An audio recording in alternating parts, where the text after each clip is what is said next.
Indian philosophy ಅಂತ ಯಾವುದನ್ನು ನಾವು ಇತ್ತೀಚಿನ ವರ್ಷಗಳಲ್ಲಿ ಕರಿತೀವಿ, 100 ವರ್ಷಗಳಲ್ಲಿ, ಅದಕ್ಕೆ ನಾವು ನಮ್ಮ ದೇಶದಲ್ಲಿ ಭಾರತೀಯ ದರ್ಶನ ಅಥವಾ ಭಾರತೀಯ ದರ್ಶನ್ ಅಂತ ಕನ್ನಡ ಮತ್ತು ಹಿಂದಿಯಲ್ಲಿ ಕರಿತೀವಿ. ಆ ಪುಸ್ತಕಗಳು ಯಾವುದಪ್ಪ ಅಂತ ನಾವು ಇಂಟರ್ನೆಟ್ನಲ್ಲಿ ಅಥವಾ ಲೈಬ್ರರಿಗಳು ಅಥವಾ ಪ್ರಸಿದ್ಧ ಅಂಗಡಿಗಳಿಗೆ ಹೋದರೆ ನಮಗೆ ಹೆಚ್ಚಾಗಿ ಎಂ ಹಿರಿಯಣ್ಣವ್ರ ಪುಸ್ತಕ, ಚಂದ್ರಧರ್ ಶರ್ಮಾ ಅವ್ರ ಪುಸ್ತಕ ಮತ್ತು ಅದಕ್ಕಿಂತ ಮಿಗಿಲಾಗಿ ನಮ್ಮ ದೇಶದ ರಾಷ್ಟ್ರಾಧ್ಯಕ್ಷರಾಗಿದ್ದ ಡಾಕ್ಟರ್ ಎಸ್ ರಾಧಾಕೃಷ್ಣನ್ ಅವರ ಇಂಡಿಯನ್ ಫಿಲಾಸಫಿ 2 ಸಂಪುಟಗಳು ಸಿಕ್ಕತ್ತೆ.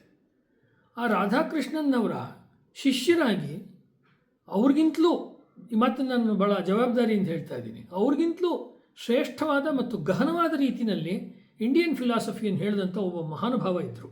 ಅವ್ರ ಹೆಸರು ಜದುನಾಥ್ ಸಿನ್ಹಾ. ಸಾಮಾನ್ಯವಾಗಿ ದಕ್ಷಿಣ ಭಾರತದಲ್ಲಿ ನಾನು ಫಿಲಾಸಫಿಯನ್ನು ಒಂದು 25-30 ವರ್ಷ ಅಭ್ಯಾಸ ಮಾಡ್ಕೊಂಡು ಬಂದಿದ್ದೀನಿ. ಇವ್ರ ಹೆಸರು ಹೆಚ್ಚಾಗಿ ಯಾವುದೇ ಸೆಮಿನಾರ್ಗಳು, ಗೋಷ್ಠಿಗಳು ಅಥವಾ ಪ್ರಬಂಧಗಳಲ್ಲಿ ಕಂಡು ಬರಲ್ಲ. ಇರಲಿ, ಇವರು 3 ಸಂಪುಟಗಳಲ್ಲಿ ಇಂಡಿಯನ್ ಫಿಲಾಸಫಿಯನ್ನು ತುಂಬ ದೀರ್ಘವಾಗಿ ಬರೆದಿದ್ದಾರೆ.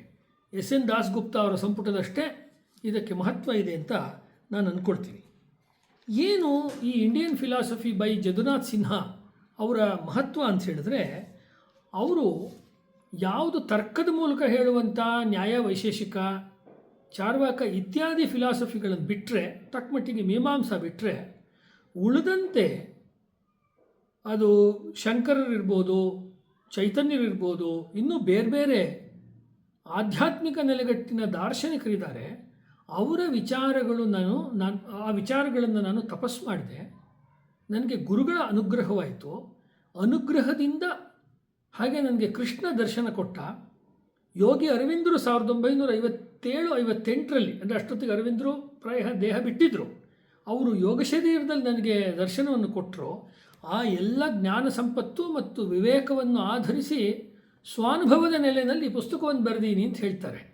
ರಾಧಾಕೃಷ್ಣನ್ ಮತ್ತು ಹಿರಿಯಣ್ಣನ ಪುಸ್ತಕಕ್ಕೂ ಜದುನಾಥ್ ಸಿನ್ಹಾ ಪುಸ್ತಕಕ್ಕೂ ಮೂಲಭೂತವಾಗಿದ್ದು ವ್ಯತ್ಯಾಸ. ಅದೇ ನೀವು ಲಕ್ಷ್ಮೀಪುರಂ ಶ್ರೀನಿವಾಸಾಚಾರ್ಯ ತೆಗೆದುಕೊಂಡ್ರೆ ಅವರು ಅನೇಕ ಕಡೆಗಳಲ್ಲಿ ದೇವಡು ನರಸಿಂಹಶಾಸ್ತ್ರಿಗಳಂತೆ ಸ್ವಾನುಭವದ ನೆಲೆಯಲ್ಲಿ ಬರಿತೀನಿ ಅಂತಾರೆ. ಈ ಪುಸ್ತಕವನ್ನು ಅವರು ಪ್ರಾರಂಭದಲ್ಲೇ ತಮ್ಮ ತಾಂತ್ರಿಕ ಗುರುಗಳು ಶ್ರೀ ವಾಮಕ್ಷೇಪ ಅಥವಾ ಬಾಮಕ್ಷೇಪ ಅನ್ನುವ ತಾರಾಪೀಠ, ಪಶ್ಚಿಮ ಬಂಗಾಳದ ದೊಡ್ಡ ತಾಂತ್ರಿಕ ಗುರುಗಳನ್ನು ಸ್ಮರಣೆ ಮಾಡ್ಕೊಂಡು ಶುರು ಮಾಡ್ತಾರೆ. ಅಂತಹ ಪುಸ್ತಕ 3 ಸಂಪುಟಗಳಲ್ಲಿದೆ. ಸಮಯವಾದಾಗ ಅದರ ಬಗ್ಗೆ ಇನ್ನಷ್ಟು ನಾವು ನೋಡೋಣ.